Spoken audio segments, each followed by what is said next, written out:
Hello, you're listening to Send in the Experts with Georgina Durrant. This podcast is all about teaching and supporting children and young people with special educational needs and disabilities, SEND. My name is Georgina Durrant. I'm the host of this podcast brought to you by Twinkle SEND. As a former teacher and SENCO myself, I wanted to create a platform to share some of the amazing things that my guests are doing to support learners with SEND. So whether you're listening on your commute, tuning in whilst walking your dog, or curled up on the sofa with a nice cup of coffee, thank you so much for joining us. In this episode, I'm delighted to be joined by MP Claire Coutinho to discuss the SEND and AP improvement plan that was launched on Thursday last week. Claire Coutinho was appointed Parliamentary Under Secretary of State at the Department for Education in October last year. She was previously Parliamentary Under Secretary of State at the Department for Work and Pensions and has been a Conservative MP for East Surrey since December 2019. Hi Claire, thank you so much for asking to come on the podcast. Would you mind just briefly explaining your role and in particular your responsibilities as Parliamentary Under Secretary of State, Minister for Children, Families and Wellbeing to our listeners, please? Well, thank you so much for having me on. It's an absolute privilege to do my role. So I look after everything sort of to do within the Department for Education to do with children's and families and wellbeing. So Brilliant. Some of that includes things like children in the care system. So a few weeks before this, we launched a report called Stable Homes Built on Love, trying to look at what we can do there. Part of it is early years and childcare. And then the part that we're talking about today is special educational needs. And I'm very, very delighted to be doing it. Brilliant. So last week you launched the long-awaited SEND and AP improvement plan, which is basically how the government plans to improve support and services for children and young people with special education needs and disabilities and those in alternative provision. Just to give some background to our listeners, so in 2019, the government looked at and reviewed the SEND and AP system. Then they wrote this green paper about it titled SEND Review, Right Support, Right Place, Right Time. And that was published in March last year. And people refer to that as the SEND Review. And as it was a green paper, lots of people were able, in and out of Parliament, to give feedback on it. And that plan that was in response to the SEND Review was out last week. Who did the government receive feedback from and as part of the SEND Review, Claire? And importantly, what difficulties did the SEND Review identify? So I think we received we talked to 4,500 people. Wow. And we received 6,000 pieces of feedback on our online consultation. So this was thousands and thousands of people that we spoke to, and it was all parts of the system. So we looked at, the experience of parents and families going through the system, the outcomes of young people. We talked to schools, we talked to colleges, we talked to early years providers, alternative provision, all parts of it. And I think the biggest feedback, which is something which completely mirrors what I was hearing as a constituency MP, because I represent an area which has seen one of the biggest rises in demand for EHCPs, and there's a lot of special educational needs in my local area. We heard from sort of parents and families that they found the system really adversarial. It was a battle to try and get the right support. And you've got to think, in terms of parents and families, they know that their child only gets one shot at education. So the pressure to get all of those bits of support that they need for their child is immense. And they were saying it feels like a battle. We can't get the help that we need. Obviously, we heard about really long waiting lists and just it being a struggle. And I think then on the other side of it, we heard from sort of teachers and early years educators. I've been around the country talking to all sorts of people as part of my work as well, who were sort of saying that they weren't confident, they weren't sure what it is they should be doing. They could sense that there were sort of needs increasing, but they didn't feel necessarily like they had the tools to address things as well. So I think the picture was, in 2014, we expanded rights. That was a good thing, but now we really need to make sure that we work on the delivery so that people can get those rights, and we can do this in a way which feels inclusive and which feels well supported. Yeah, absolutely. I read in the plan, it said too many parents have lost faith in a system that's not sufficiently responsive to them, which is sort of what you've covered. How are you going to regain the family and teachers' trust? Because there are a lot of people that are feeling very disengaged by the SEND system.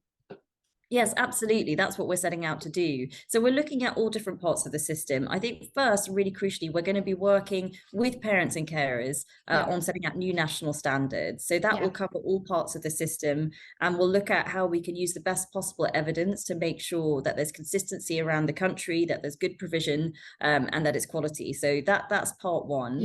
Secondly, we'll be looking at the workforce. We know that specialist provision is really important. So we're trying to make sure that we've got the right people in in place. And for example, we've already set out plans to increase the number of educational psychologists, which are so important in getting that diagnosis right.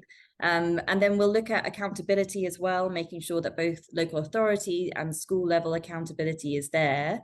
And also working with, parents and families as well to make sure that their voices are heard. And again, just to emphasize, this will be whole systemic change. So one of the things that we're asking local areas to do, for example, is to come up with local inclusion plans, which will look at all parts of those systems, whether it's FE, whether it's alternative provision, again, the whole piece, so that they can assess what needs are in their area, and then we can work to making sure that those needs are met.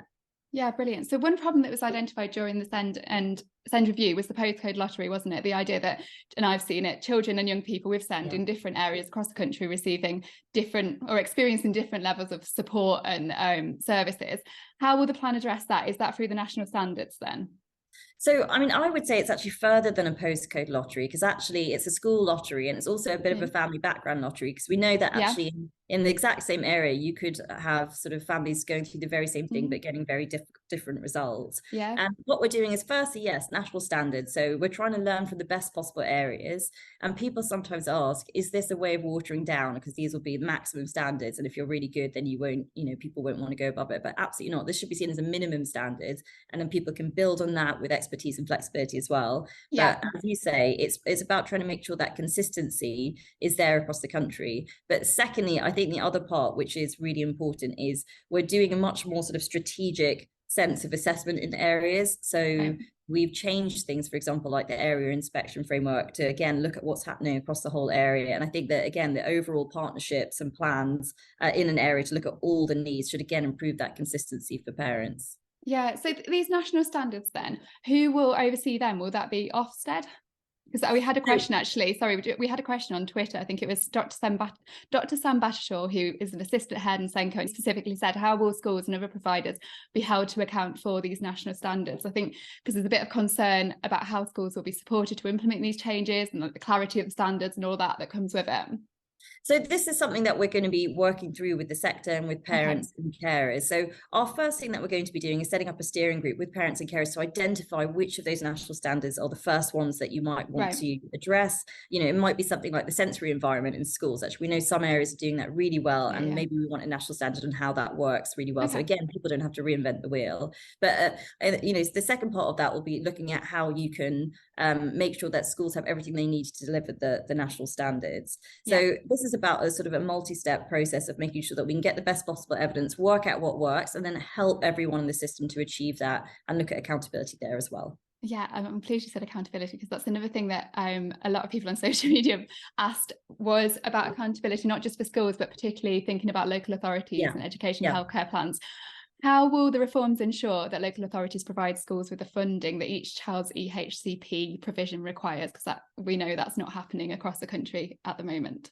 So this is one of the things I get asked the most about, I think, is local authority accountability. And I think there's two parts to it. So firstly, we have changed that area inspection framework, which now will include not only the local authority, but all of its partners. So for example, for the first time, we've got a social care inspector, which will be part of that inspection, because actually we know that sometimes when people aren't getting what they need, it isn't just education, it can also be the health side of things as well. But it's also including things like timeliness for the first time, timeliness of getting things to parents. So I think changing that overall assessment is really important. But secondly, what we try to do in the plan, and hopefully that comes across, is get under the bonnet of why local authorities aren't delivering.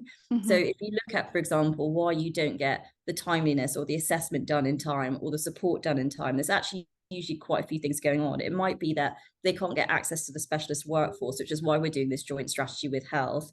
It might be that they can't get the right sort of teachers training in place. So we're looking at those parts as well. But what we're trying to do is the accountability is sort of there in the system through the new inspection, but also the tribunal process, which we all know very well. But we want to make sure that it's also about getting them the tools and equipment so that they can succeed, because that's what we ultimately want them to deliver. Yeah, absolutely. And there's some, I read about, you've got some national and local inclusion dashboards. Are you able to tell me a little bit about those? And importantly, if these dashboards flag up that there's an area that SEND support isn't good enough, or and they need extra support, would they get extra support if they needed? What happens with these inclusion dashboards? So we're trying to get them up and running by the end of the year, actually. This is cool. That's one of the first things. Hot off the blocks. And this, coupled with that local inclusion plan, is about trying to get that better idea of what's going on in different areas, because we know that there's huge amounts of disparity across the country in terms of, percentage of pupils getting EHCPs, percentage of pupils presenting with SEN. And I think this is about getting a really good idea of what's going on in different areas. So if you can see in a particular area that they've got this huge problem with, timeliness, for example, of getting an OT assessment, then you'll be able to address that. And that is ultimately the aim. We want to have these dashboards as indicators of what's going on, but then we want to have the inclusion plans and the partnerships locally to be able to address that and make sure that each area is meeting its needs. Okay, cool. So one focus of the SEND and AP plan was moving towards early identification. There seems like quite a big emphasis on that and support for children and young people with SEND. We've had loads of questions about teacher training, because I know there was mentions of more training for ITT and there was more training for early career teachers. What about general teachers? Are they going to be given more training so that they can give this identify children early and give the support early? So I'm really passionate about this, because I think, I talk to lots and lots of parents of families with SEN children. And one of the things that I hear the most is, if this was only caught sooner, then we wouldn't be here. And when people talk about that sort of rise in needs in the system, and we know that, the funding's gone up by 50% over the last 4 years, and all of these things are happening. But often it's because you've got children and young people escalating into crisis, because actually if they would only been helped at the beginning, then actually some of these issues would be resolved. They would have probably been supported through that part of their education journey. So what we're going to do on that is, so I've just completely lost my train of thought. Teach training. Are you going to be training more teachers? Apologies. No, don't worry. Apologies, I was just thinking of those difficult moments. So in terms of teacher training, we're looking at, you're right, initial teacher training and early careers framework. So that's really embedded in teacher training as you begin. But we're also setting out best practice guides. So 3 of the initial ones that we're working on is where we've seen, these really big sort of rises in need. So mental health and well-being and autism, for example, will be 2 of the earliest ones, and early speech and language development, which again post-pandemic may have been a challenge. So those best practice guides will be out there. And then just coming back again, just to sort of round the circle in terms of accountability, in 2019 we changed the way that schools are held accountable, so that they can only be rated good or outstanding if they get good outcomes for SEN children. So you'll then have that sort of level of accountability to make sure that people are using these best practice guides and making sure they're using the best possible evidence when they're trying to teach children with SEN or disabilities. So and if we talk about education healthcare plans, I know there's been some big changes with that. Can you explain what you're planning to do? Will this sort of digitized, standardized EHCPs, will this just be guidance, or will local authorities have to use them? So we are going to work with parents and carers on this. And again, it's one of the things, when you go and talk to these different families, they have this paperwork bank, which they can sort of weigh by the kilo. It is so enormously depressing if you think about how much time they're spending on bureaucracy. Time. Not having the time they want to spend with their children. So what we're going to do is, we have some areas who are already doing this. So some areas are doing it. So we're working through that, because we need to look at how we can make sure that we have a much simpler, streamlined process with a digital offer. Obviously, if you can't use a digital offer, which may not be people listening to your podcast thinking about it, but if you know someone like that, there'll always be a way to go through if you can't use an online offer, but making sure that it's much simpler. So it won't be mandatory straight off the bat, because we're going to work out how we can do this well, and obviously you've got to get the right technology in place and everything, but post that. But if it works very well, I'm very open to looking at how we can make sure that it's mandatory, and we definitely want it to be across the board as well, so that parents have got that similar experience. Even if they move area, they can make sure that they can have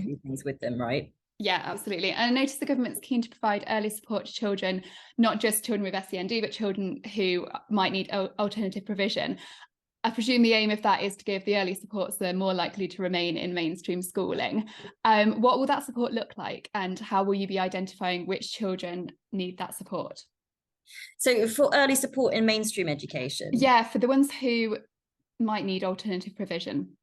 So I think there's a few things, because it depends it depends what's going on. I think firstly, look at something like early support and language, I think if you couple that with the phonics test that we have in schools, then that actually is a pretty good early identification technique for children with dyslexia, which means that if you couple that again with best practice interventions on reading, then actually you can pick up those things early. And one of the things that we know for people who struggle with reading, for example, is that often they go on later to develop social, emotional, and mental health challenges. So that's what this is really about. I think it's about making sure that teachers are well equipped in mainstream education to pick up on challenges that children are finding, and also have the right interventions to get them through that moment. So that's, I think, the best way of making sure that you've got that screening. Alongside of that, though, you've got things like the increase of educational psychologists. So where you do need a particular diagnosis, you can access that as well. And I would say, one of the biggest sort of rises in special education needs that we've seen is in autism. So the NHS is, as you all know,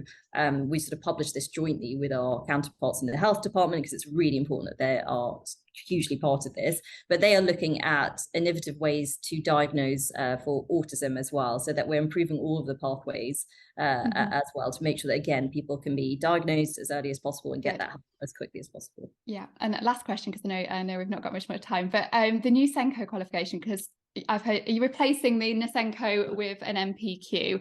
And what's the reason behind this? And we had a question on Twitter from Mrs. C. Nurture, who asked, will it be funded like the other NPQs are currently? Yes, so it will be funded. Good. And the reason is we spoke to lots of people, we took lots of evidence about this, and we think this is going to be really, really high quality and practical, and it's going to be quality assured by the Education Endowment funding and also Ofsted. So this is just about making sure we've got the best possible evidence, again, the latest evidence, best possible practice, and all of that is being put into the new SENCO NPQ. So I think it will be a really positive thing. But people who have the old qualification won't have to retrain. We'll also do lots of, again, as I said, talked about best practice guides, sharing of best possible evidence, so that everyone can benefit from that as well. Brilliant. And if people want to find out more about the Send an AP improvement plan, where do we send them to then, Claire? We're sending them over to the government website, I presume. Yes. So it should be on the government website. But again, we're consulting on the whole document, so that's worth knowing. And that would be a process that people can feed into as well. And the whole way through, we're very passionate about co-production and making sure that people can fit in, because their experiences are so important to us, and that's what we want to get right. Yeah, because it is just a plan, isn't it? At the moment, it's not, nothing's going to change immediately. Like nothing is changing today. From not in terms of those new standards and things like that. All of that has got to be carefully worked through, because you need to get it right. And we have made sort of many changes already in terms of, there's been a massive increase in funding, for example, and we're increasing the number of specialist school places, increasing the number of educational psychologists. All that stuff is underway. But in terms of the stuff that we want to make sure we get absolutely right, there will be extensive consultation. Okay, brilliant. Thanks ever so much for joining us. Really, really appreciate it. Thank you so much for having me. Hope you found that sort of whistle-stop tour of the SEND and AP improvement plan useful. Obviously, time restraints meant that I couldn't ask all the questions I wanted to, or that you wanted me to, so please do continue the discussion on social media. And we've got 2 articles by Twinkle Digest on the same topic, so have a read of those. I'll put the links to those articles and to the full SEND and AP plan in the show notes below. Thanks again for listening to Sending the Experts with me, Georgina Durrant.